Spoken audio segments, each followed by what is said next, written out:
This is the original podcast edition of The Guild of the Cowry Catchers by Abigail Hilton, now part of the complete Pirates of Wefrevane series. The books are available as audiobooks, ebooks, and paperbacks. This podcast originally aired from 2010 to 2014. Stick around after the story for commentary from me, the author, more than a decade later.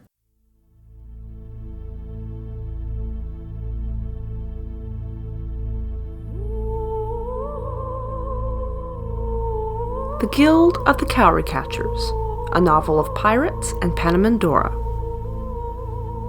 Written and narrated by Abigail Hilton. Book 3, Ashes. Warning: this novel was intended for people who shop in the grown-up section of the bookstore. It is not intended for children or young teens. If you need to ask whether you will be offended, you probably will. Episode 2. Hi, I'm Amy Watkins from the Poetry Microcast, Red Lion Square. Get your free weekly dose of poetry that speaks at redlionsq.com. Previously on the Cowry Catchers podcast, Gerard is branded as a Leon slave and sold to a mill high in the mountains of Haplag. He spends the winter there working, mired in grief over Thessalin's death and his abandonment by everyone he called a friend. A spring flood nearly kills him. Now in a broken state of health, he is sold as a cheap galley slave to a merchant escort ship. The ship's healer, a mysterious girl named Dakar, recognizes Gerard but will not tell him where they've met. She nurses him back to health and his outlook improves. She is training him as her assistant when one of the ship's warders shows up to demand that Gerard be sent to the slave deck to do the job for which he was purchased. Chapter 4, Near Miss. The officer turned out to be one of the warders in charge of the slaves. He led Gerard down a level and stopped in an empty hallway. Gerard could hear the distant beat of a gavel. "So," said the warder, "you're the reason she's so reclusive. What a nice pet you must make." And he hit Gerard in the belly with his fist. Gerard could have stayed on his feet, but he crumpled and sank to his knees, partially as a submissive gesture to avoid being hit again. The warder didn't seem satisfied. "Think you can bed Grishnard girls, Leon? I can smell a slave who hasn't been properly broken. Proud eyes! Don't you dare look down your nose at me!" And he hit Gerard again, this time across the back with something made of leather. "His belt?" "Don't you ever raise your eyes again!" The warder emphasized each word with a blow. He held nothing back. Gerard yelped on each word. He wanted it to stop. He knew he was bleeding. The belt buckle had cut him. The warder kicked him over onto his back and put a foot against Gerard's belly. His bare paw splayed in Gerard's flesh, pricking him with long claws. Gerard was getting frightened. He wondered if the warder really meant to kill him. He struggled against his bonds, but they were well tied. "How long do you think it will take for her to get hungry without you?" he asked, leaning close. "Want to tell me what she likes, Leon?" And he began pummeling Gerard in the face with his fists. Gerard couldn't even hold up his hands to protect himself, tied as they were behind his back. At that moment, someone shouted from down the hall. "Is that the new one, Rule?" The warder stopped. Gerard heard the sound of feet. "He was being insolent," said Rule. "I thought I'd teach him a lesson." "Looks like enough of a lesson to me," replied the other petulantly. "Get him up and in here."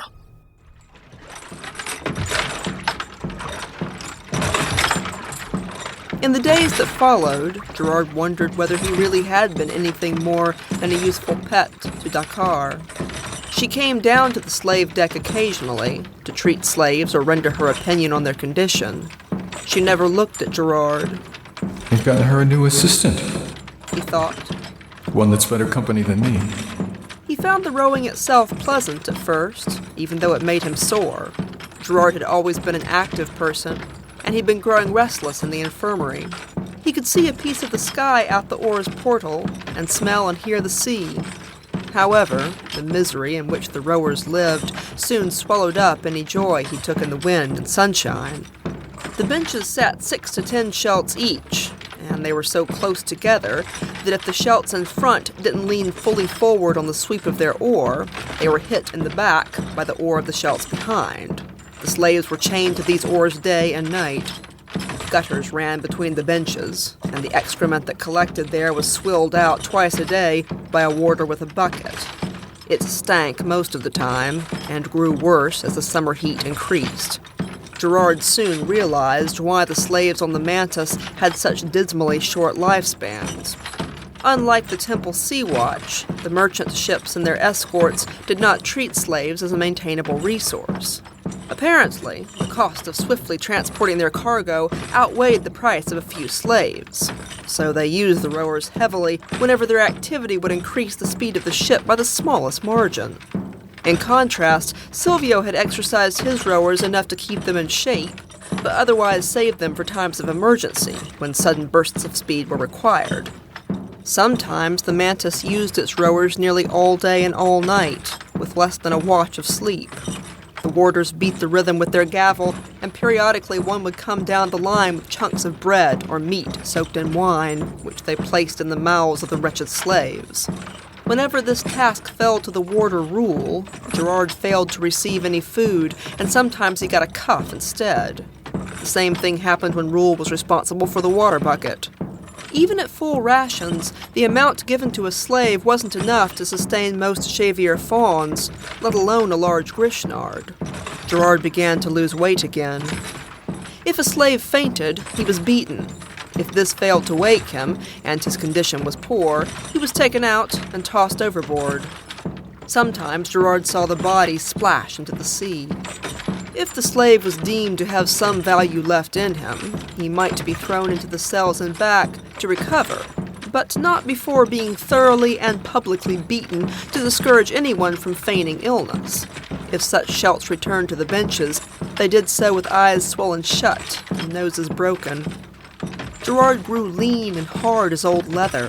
His arms, back, and belly were in as good a shape as they'd ever been, but he was constantly hungry. He would have liked to talk to the slave beside him, a Xavier fawn with deep purple feathers and hair, thinning with malnutrition, but still striking.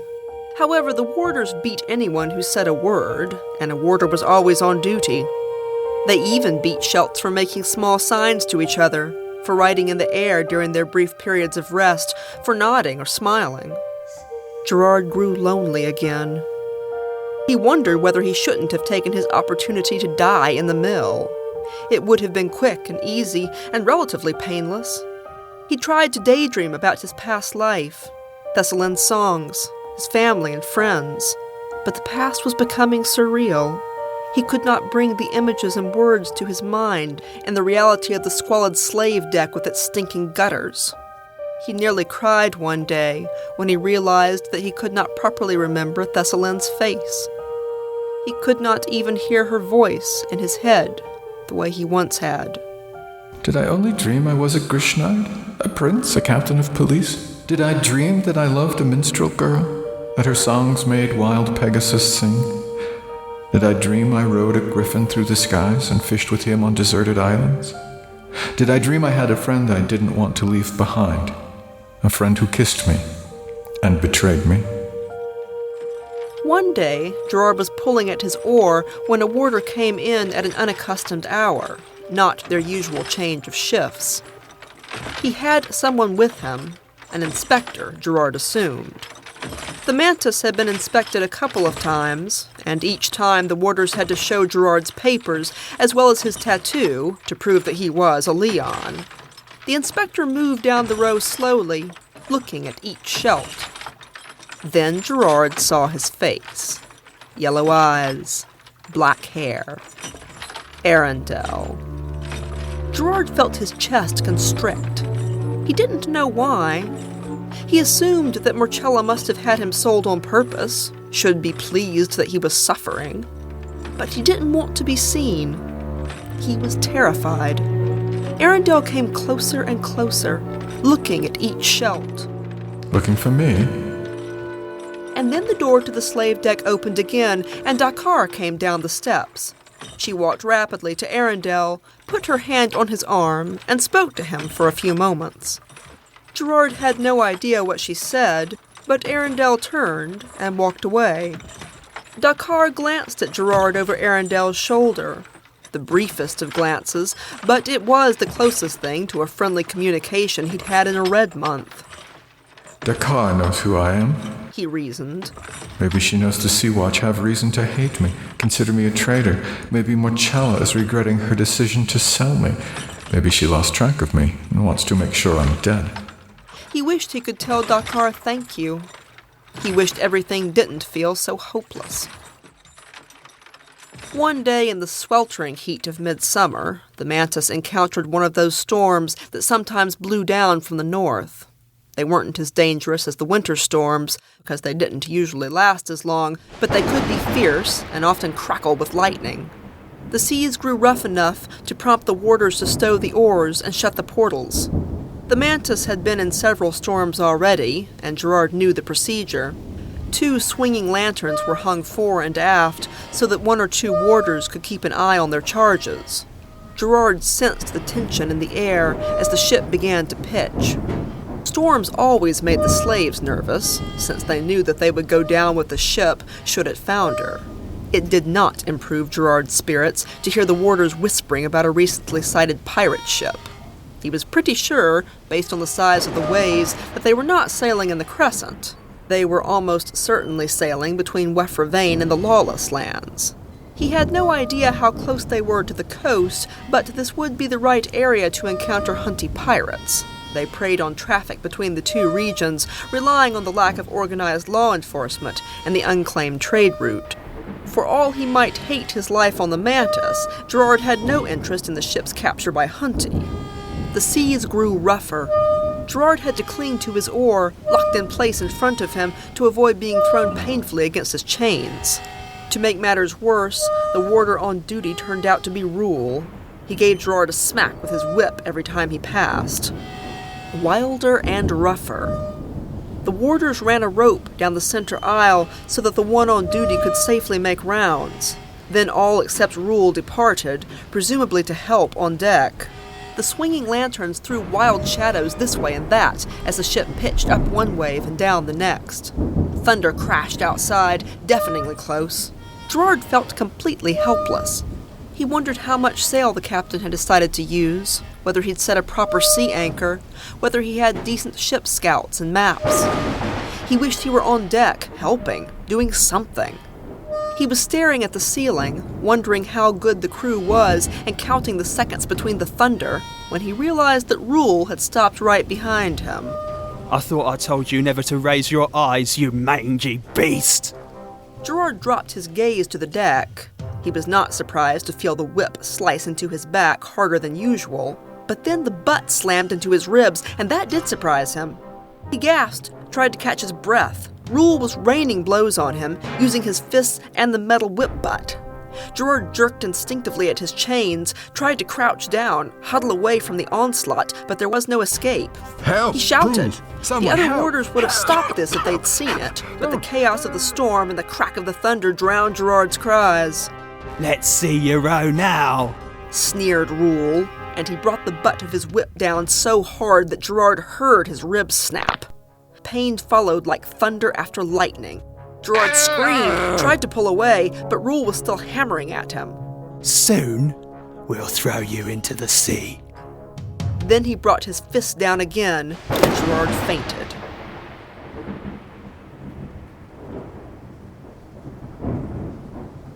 Chapter 5. Rule. The storm blew itself out by morning. Gerard woke to a different warder, poking the customary hunk of meat into his face. He was sure the warder saw his bruises, probably guessed what had happened, but he made no comment. He doesn't care enough, Thought Gerard. He has to work with Rule, has to live with him. It's not worth the life of one slave to make a fuss. He took a deep breath and felt the pain spread in a scalding spider web through his chest. Can I row? The warders rarely tolerated a slave who was too hurt to row for an extended period of time, certainly not the red month it would take for his ribs to heal properly. Any physical malady that set a slave behind could start him on the long decline that ended with a plunge into the waves. Gerard was already behind because he wasn't getting enough to eat. Now he was injured. Rule could have broken my arms and my fingers. Then I would have been obviously incapable of rowing and they would have thrown me over today. But he wanted to watch me try.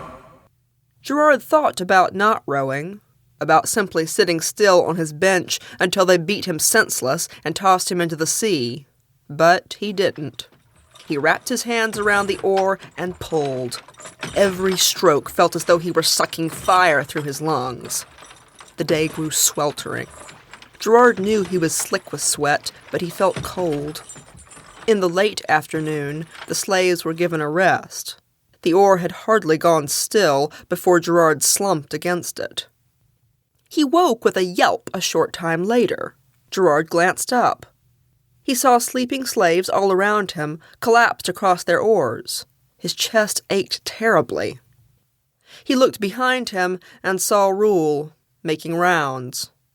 He jabbed me, Gerard realized. in my injured rib. Each time Rule walked past, he did it again. Gerard began to dread falling asleep because he knew he would wake to excruciating pain. He began the next bout of rowing, feeling desperately ill and hopeless. They rowed through most of the night, rested for about a watch, and then rowed on at noon. Gerard pretended the oar was his pain, and he had to pull against it. Pull and pull and pull. I won't faint. I won't faint. I won't faint. Someone fainted, but it was not Gerard. He saw the Schelt 2 rows in front of him slump and topple limp against his chains. It was a Zed, a little too big to be getting enough to eat and growing thin. The heat must have been too much. The warder beating time called a halt. No one could row properly with an unconscious slave leaning on an oar. The Zed was unshackled, thrown into the center aisle, and beaten savagely by 2 warders on duty, neither of whom was Rule. Gerard watched through dull eyes. That will be me before long.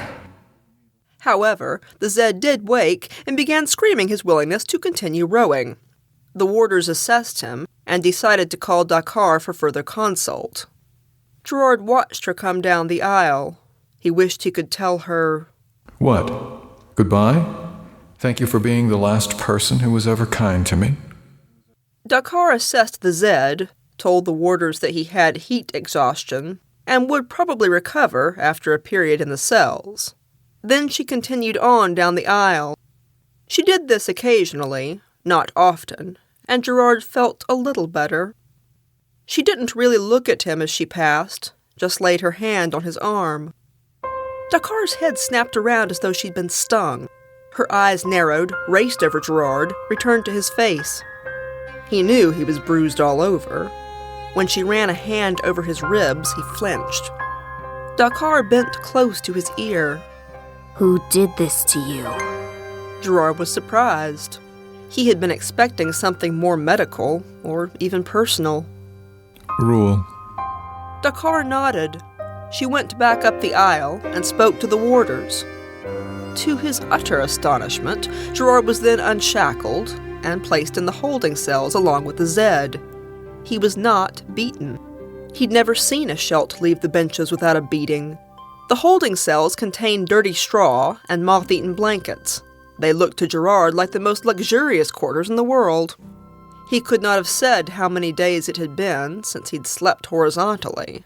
He curled up in a corner under a blanket and slept like the dead. Gerard remained for a yellow month in the holding cells, which was an unprecedented length of stay. He slept at least half of that, and Dakar came to see him daily. She brought medicine and extra food, at least doubling the ration the warders gave him. Sometimes she talked to him. She also brought a game she liked, a complicated game with a board. She used her collection of colored rocks as the pieces. Gerard had never seen the game before, but she taught him to play. Sometimes she just sat with him. Dakar had a very comfortable silence, and an almost feral ability to remain still and quiet for long periods. After a yellow month, Gerard returned to the benches for the day, but at night he was unchained and taken back to the holding cells to sleep. His ribs still hurt as he rode, but he could tell he was recovering. The pain grew daily less, and Dakar continued to give him medicine. By the end of a red month, Gerard was healthier than he'd been before the incident. He wondered how Dakar had managed to convince the warders to do this. Strangest of all was the way Rule treated him. Gerard had seen nothing of his enemy during his confinement in the holding cells. He'd almost wondered whether Rule had been promoted elsewhere or left the ship. Instead, he found Rule still performing his accustomed duties, but with the bizarre addition of a tendency to favor Gerard. Now, instead of withholding Gerard's ration, Rule gave him an extra piece. He gave him extra water, too. At all other times, he avoided Gerard and made rounds as infrequently as possible. There was no mistaking his expression when their eyes met. Sheer terror. Then one day he disappeared. Gerard heard the warders whispering that he'd gone mad. Chapter 6. Pirates. One cool, crisp day in fall, the rowers were wakened from a morning's nap to instant double time at the oars. The warders announced, loudly and publicly, that Hunty pirates had been sighted. This added an element of personal investment to the rowers' activity. No one wanted to be blinded, deafened, or castrated. They worked desperately all day. The warders gave them a little extra food and a little extra whip. Near evening, someone came downstairs to speak to the warder beating time, who stopped suddenly and left. He didn't even give them an order to continue rowing. Gerard suspected they were about to be boarded. Again, he felt that sensation of helpless fear. If he'd been a sailor on this ship, he would be standing on deck, sword in hand, to meet the invaders. He would have a chance to influence the outcome of the battle. But here he sat, his future in the hands of Schultz, whose competence he had no way of knowing. The slaves on the opposite side of the boat were whispering to each other, and Gerard realized that the pirate ship must be closing from that direction. The slaves on that side hunkered down as far as their chains would let them. A moment later, the light from their portals vanished amid a snapping of broken oars. The warders should have stowed them, thought Gerard, but it took several warders to do that. The captain tried to outrun the pirates until the very last, Gerard guessed. and then he suddenly needed every hand on deck. This did not improve his opinion of the competence of the Schultz whose skill would decide his fate. The broken oar handles jerked wildly. Some of them crashed down onto the benches. A few slaves stood and tried to free themselves, but even if the oar could be pulled from the portal, it was still a desperately heavy beam with 6 to 10 Schultz attached to it. At last they all quieted and sat straining for noises from the decks above. Gerard could hear shouting. Soon there could be no doubt that Schultz were fighting on the lower deck, immediately above their own. They could hear the screams, the crash of swords, the thump of running feet. Then the door to the slave deck burst open. A heartbeat's pause, and then suddenly the slaves near the front set up a cheer. Gerard didn't understand until he got a look at the pirate. He was not a Hunty. He was a fawn. Resistance pirates? The galley had broken out in excited shouting.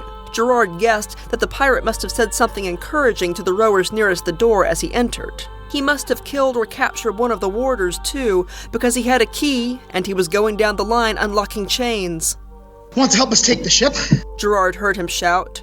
Gladly. But when he came to Gerard, he stopped and frowned. The nearest slave spoke up. He's no Leon. He's a Grishnard, just like the rest of them. Look at him. He gets special treatment. The fawn pirate hesitated. All Grishnards die, he said, and went on to unlock the next slave.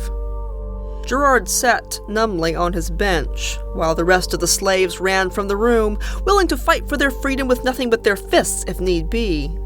Nothing seemed fair. Dakar. Will they kill her too? He heard the clip of hooves coming down the aisle, but he didn't raise his head. He wondered whether they would stab him here, chained to his oar, or whether they would take him up into the sun one last time before throwing him into the sea with the ship's crew. The hooves stopped, and Gerard heard a gasp. He looked up. Lenses. Bright hazel eyes. His hair was brown today. Gwaine stared. Gerard?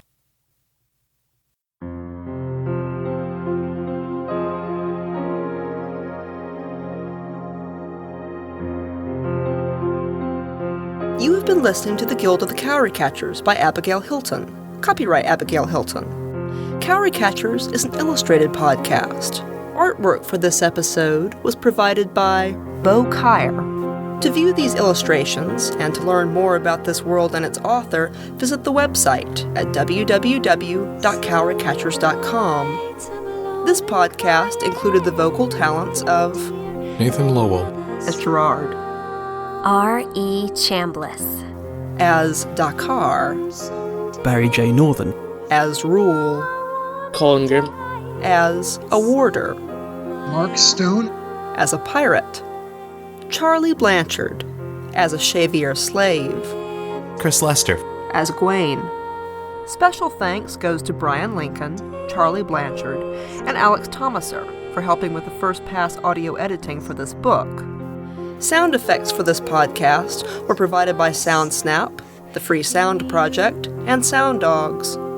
The intro music for this podcast was Grace by Beth Quist. The outro music is Everywhere, also by Beth Quist. Both were licensed with permission from Magnatune.net. Music for Book 3 of Cowry Catchers included selections from Digital Juice at digitaljuice.com and Kevin MacLeod at Incompetech.com. It also included additional music from Beth Quist, Diana Rowan, and Jamie Saber, all from Magnatune.net. All music was licensed and used according to the terms of the websites. This is a standard copyright now. This podcast is provided for your personal enjoyment only. You can download and archive the episodes for your personal use. You may not re-upload, mirror, or publicly redistribute the audio files, nor can you alter, remix, or create derivative works. And I hope you enjoyed the story.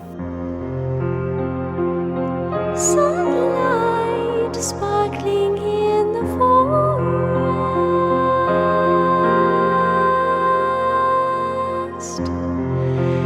dancing, dancing on the alpine waters. Ride the moonbeam into the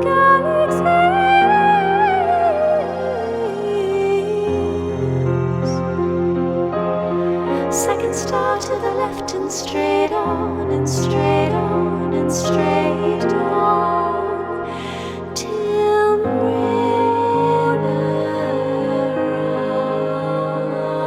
when I find yours gaze. And I'm back. This is 2025 Abby, coming to you with some thoughts on the episode. So, Red Lion Square Poetry was my friend Amy's podcast, she and her husband Alex. It was quite fun, and it is completely gone. I was unable to find any pieces of it when I went looking. You might find it archived somewhere, but it's definitely not at the old website anymore. As for the story, obviously Gerard goes from the frying pan into the fire several times here. He learns how the other half live. I vividly remember what I was doing when I wrote this book, which was working in the ICU. So you have to work in the ICU for a while to get into nurse anesthesia school. That was after some multiple changes of direction in life, all of them driven, at least in part, by my intense desire to be an author, but not an author who is scrambling for money constantly. So I wanted to write books, That was a priority. And not just I wanted to write books, I was writing books. I was always working on a novel during this time, except during anesthesia school. I could not write during anesthesia school, so I made what you're listening to right now. Or not what you're listening to right now, but what you were just listening to. I did audio, taught myself to be an audio producer, and took existing books of mine and produced them because I couldn't be properly creative while absorbing such an enormous body of knowledge. But anyway, one of the steps in that process is working in the ICU. So after these several changes of course in life and kind of exhausting some of my resources, and third time's a charm, hopefully, I got my nursing degree. I was on the floor for like 4 months. It was actually, I graduated into kind of a down market, so I couldn't immediately get into the ICU. So I got a floor nursing job, a night job, graveyard shift, ortho neuro floor, and I was there for 4 months, and then the VA called me back because I had put in an application there for their ICU, and they said, "Are you still interested in working in the ICU here?" And I'm like, yes, I am. So I was working in the ICU when I was writing most of book 3 of Cowry Catchers. And the ICU was a really intense experience. You are watching people die quite a lot. And you are watching people die prolonged deaths that are often rather undignified, with all kinds of medical interventions that prolong their lives but do not prolong their quality of life. And you're watching a lot of conflicted interactions between the patients, the patients are mostly not conscious. There's obviously exceptions, but the patients in the ICU are mostly sedated or so sick that they're not conscious. A lot of them are on ventilators, they're on vasoactive drips. That's Mochi. Buddy! Say hi to the people. Yeah. How do you feel about the ICU, Mocha? Yeah, I know, it's rough. Anyway, when you work in the ICU, you also see a lot of intense interactions between patients and family members.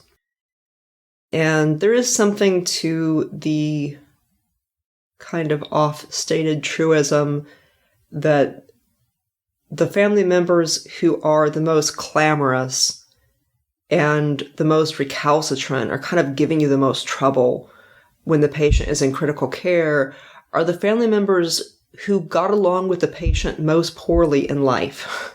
They're the people who have unfinished business with the patient. And it's not always, sometimes the patient was an asshole. Sometimes the family member was wronged by the patient. Or sometimes it's the other way around, but whatever.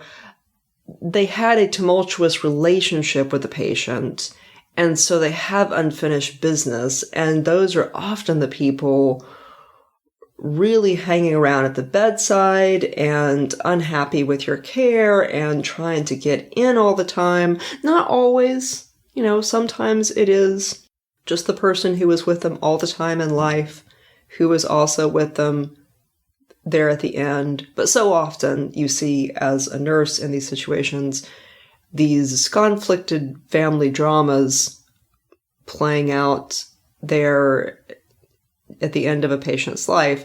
And I don't want to make it sound like all ICU patients die, because they don't all die, but a lot of them die. A lot of times the ICU is a step on the way out. And I had not been a nurse for very long, so I wasn't really acclimated. I wasn't really inured to human suffering the way you sometimes get when you've been a nurse for a long time. Inured is the wrong word, but just you develop a lot of boundaries because you can't just absorb all of the sadness. Although sometimes when you're under a lot of stress, your boundaries start crumbling and you start just absorbing the walls of sadness that are coming at you, which is not a good place to be in. But anyway, usually you develop defense mechanisms against stuff like this. But when you're first encountering it day after day after day after day, you don't necessarily have all of those defense mechanisms and boundaries in place. So I was writing some of this when I was working in the ICU, and as I'm reading back through it now, I can definitely feel some of the sadness and shock and complexity of what I was seeing was bleeding through into what I was writing and how I was thinking about what I was writing. Anyway, Gerard is due for some good luck. He's had a lot of bad luck at this point. A little bit of good luck coming up, and also a little bit more bad luck. See you in the next episode.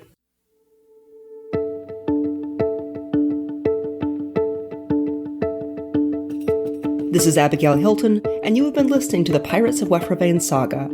Join me on Patreon for early episodes, long-form interviews, forum access, personal updates, and lots of artwork, including maps and species charts.